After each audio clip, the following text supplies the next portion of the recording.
Pernahkah kamu berpikir bahwa dunia ini penuh dengan cerita yang tak terungkap, rahasia yang terkubur dalam lapisan sejarah? Dari perjalanan para ilmuwan jenius hingga legenda yang mengguncang dunia, hingga kisah gelap dan misterius yang membuat bulu kudukmu berdiri. Setiap cerita adalah petualangan baru. Setiap fakta adalah potongan puzzle dunia kita. Selamat datang di Moeria Stories. Bergabunglah dalam perjalanan kita untuk mengungkap semua rahasianya. Subscribe sekarang. Halo sahabat Moeria Stories. Pada video kali ini, kita akan membedah kisah yang baru-baru ini cukup viral di media sosial, khususnya dalam geopolitik global perebutan wilayah di bagian utara belahan bumi ini. Apalagi kalau bukan Greenland. Sebelumnya, jangan lupa untuk siapkan secangkir kopi dan snack agar para sahabat sekalian bisa lebih menikmati kisah ini. Tidak usah berpanjang lebar, mari kita mulai kisah ini. Bayangkan sebuah pulau raksasa yang membeku oleh es, jauh di utara garis lintang bumi. Hamparan putih membentang seluas 2,16 juta kilometer persegi, lebih besar dari banyak negara di dunia, namun hanya dihuni oleh puluhan ribu orang.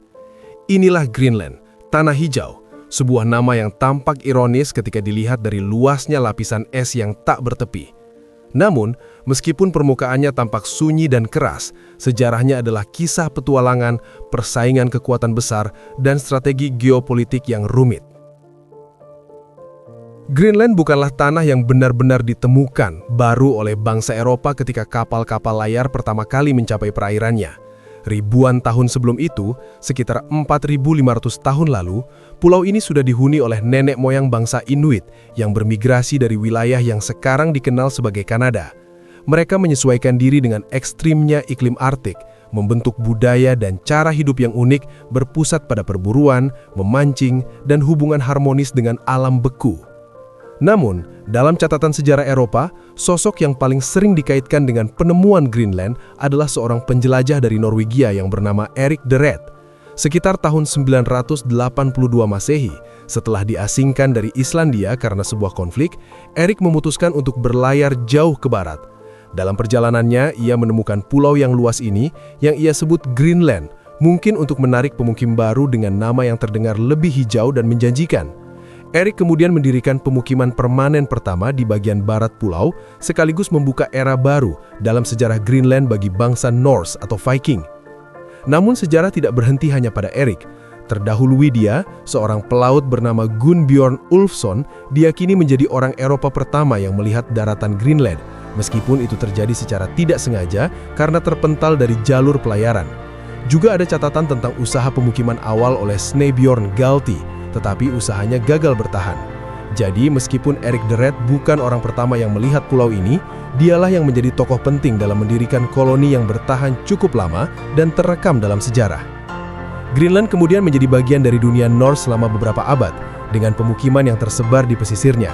Namun suhu yang semakin dingin dan kondisi yang semakin tak bersahabat menyebabkan koloni Viking di Greenland perlahan menghilang sekitar abad ke-15. Dan kita masih belum mengetahui dengan pasti apa yang terjadi pada penghuninya. Setelah periode Viking yang menghilang dari catatan sejarah, ada masa ketika Greenland tampak seperti sebuah misteri di utara. Namun abad ke-18 membawa gelombang baru penjelajahan Eropa. Pada 1721, seorang misionaris Norwegia yang bekerja untuk kerajaan Denmark-Norwegia bernama Hans Egede tiba di Greenland. Ia datang bukan hanya sebagai misionaris, tetapi juga penjelajah yang ingin kembali menemukan komunitas Viking yang hilang, sekaligus memperluas pengaruh kerajaan Denmark. Perjalanan ini menandai awal dari kekuasaan berkelanjutan Denmark di Greenland. Seiring waktu, Denmark memperkuat kehadirannya melalui stasiun perdagangan, administrasi pemerintahan, dan misi Kristen. Greenland secara resmi menjadi bagian dari kerajaan Denmark-Norwegia. Kemudian setelah 1814, tetap berada di bawah kerajaan Denmark ketika hubungan Denmark dan Norwegia berpisah. Selama lebih dari 2 abad kemudian, Greenland berada di bawah kendali kolonial Denmark, dengan penduduk Inuit tetap hidup, tetapi dengan kekuasaan politik dan militer di tangan kerajaan Eropa. Namun, seiring berkembangnya gagasan tentang hak politik dan pemerintahan sendiri di abad ke-20, Greenland perlahan bergerak menuju otonomi. Pada 1953, Greenland secara resmi menjadi bagian dari Denmark, dan pada 2009 diberi status otonomi yang lebih luas, di mana pemerintahan lokal Greenland mengelola sebagian besar urusan internalnya, sementara Denmark tetap bertanggung jawab atas urusan luar negeri dan pertahanan. Walaupun tampak sunyi, Greenland memiliki satu hal yang membuatnya menarik bagi kekuatan dunia. Lokasi strategisnya di Arktik. Pulau ini berada di titik paling utara antara Amerika Utara dan Eropa, dan dari sana, kapal atau pesawat bisa mengontrol rute laut dan udara penting antara dua benua. Inilah yang membawa perhatian kekuatan besar seperti Amerika Serikat, Rusia, dan Cina ke wilayah beku ini. Hubungan Amerika Serikat dengan Greenland bermula sejak awal abad ke-20, namun menjadi sangat penting saat Perang Dunia II dan Perang Dingin. Pada tahun 1941, Amerika Serikat menandatangani perjanjian dengan Denmark yang memberikan hak kepada AS untuk membangun pangkalan militer di Greenland untuk mencegah Nazi Jerman memanfaatkannya. Ini menjadi awal dari keterlibatan militer AS yang panjang di pulau itu. Setelah Perang Dunia II, ketika ketegangan antara AS dan Uni Soviet yang kemudian menjadi Rusia meningkat, posisi Greenland menjadi semakin penting. Pulau ini berada dekat dengan Soviet Union, sehingga radar dan pangkalan militer di sana dapat membantu AS memantau ancaman dari utara. Pada 1946, Presiden Harry Truman bahkan pernah menawarkan Denmark uang besar untuk membeli Greenland, sebuah tawaran yang ditolak. Minat Amerika terus berlanjut hingga hari ini. Di bawah pemerintahan beberapa presiden, berbagai pejabat AS menegaskan pentingnya Greenland bagi pertahanan dan keamanan nasional.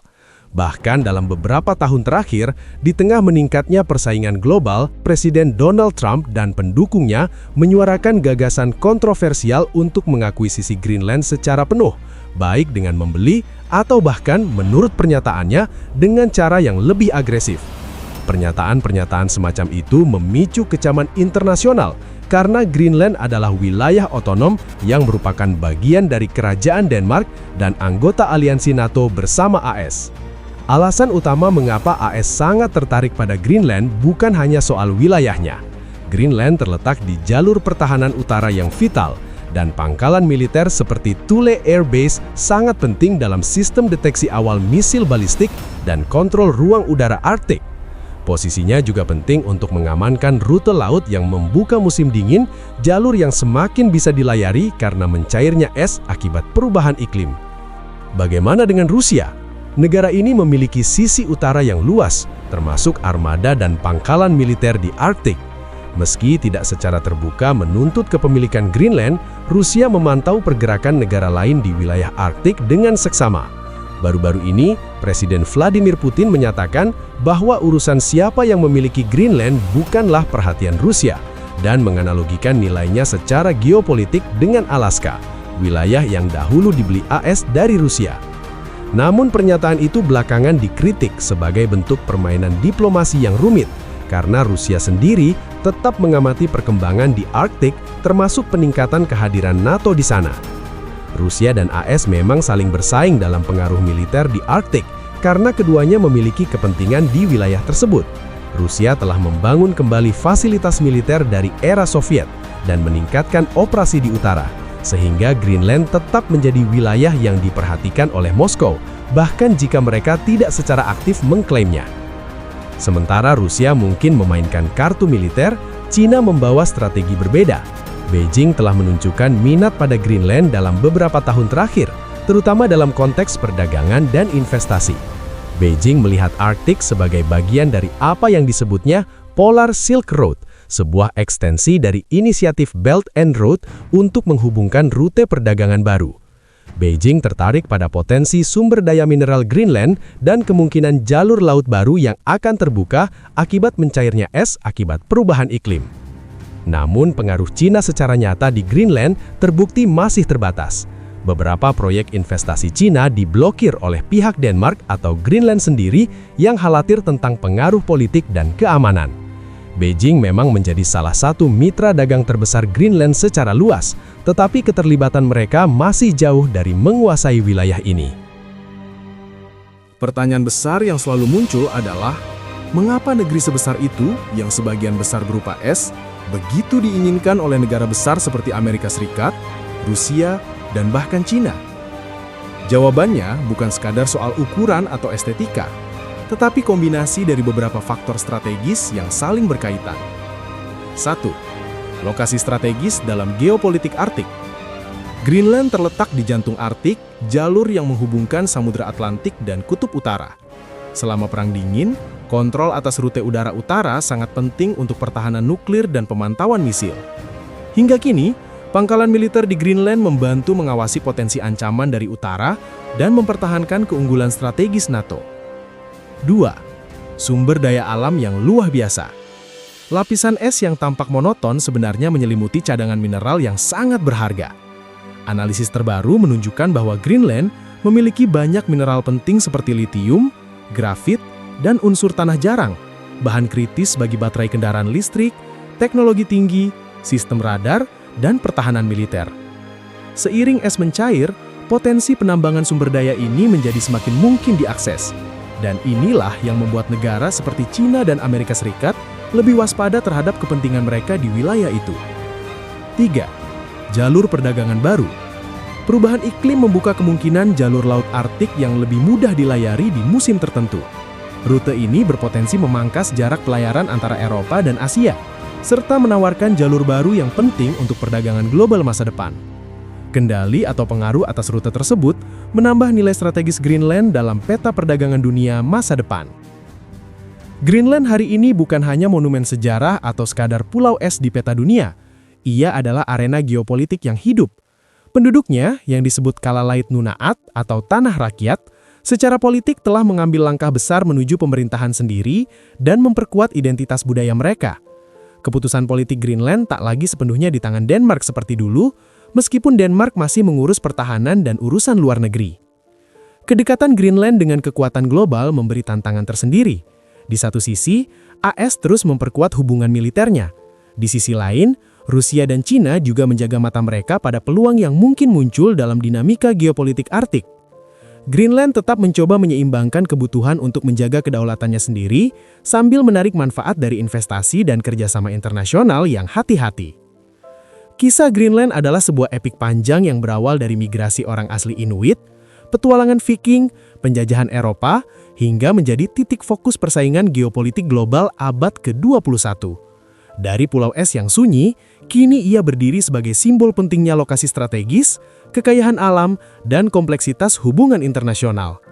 Greenland bukan hanya sebuah pulau yang ditemukan, ia adalah cerita tentang bagaimana manusia, kekuasaan, dan geopolitik terus menemukan arti baru, bahkan di tempat-tempat paling terpencil di bumi.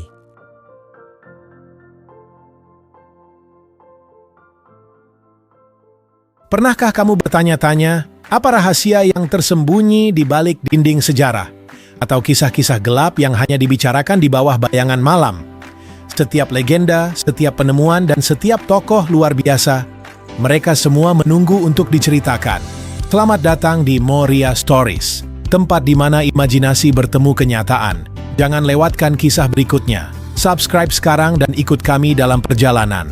Terima kasih telah menonton. Setiap cerita jadi lebih hidup denganmu. Suka dengan kisahnya? Jangan lupa like dan berikan pendapatmu di komentar. Kami sangat ingin mendengarnya. Ada banyak kisah lagi yang menunggu. Tetap subscribe-kan channel ini agar tidak ketinggalan. Sampai jumpa di kisah berikutnya.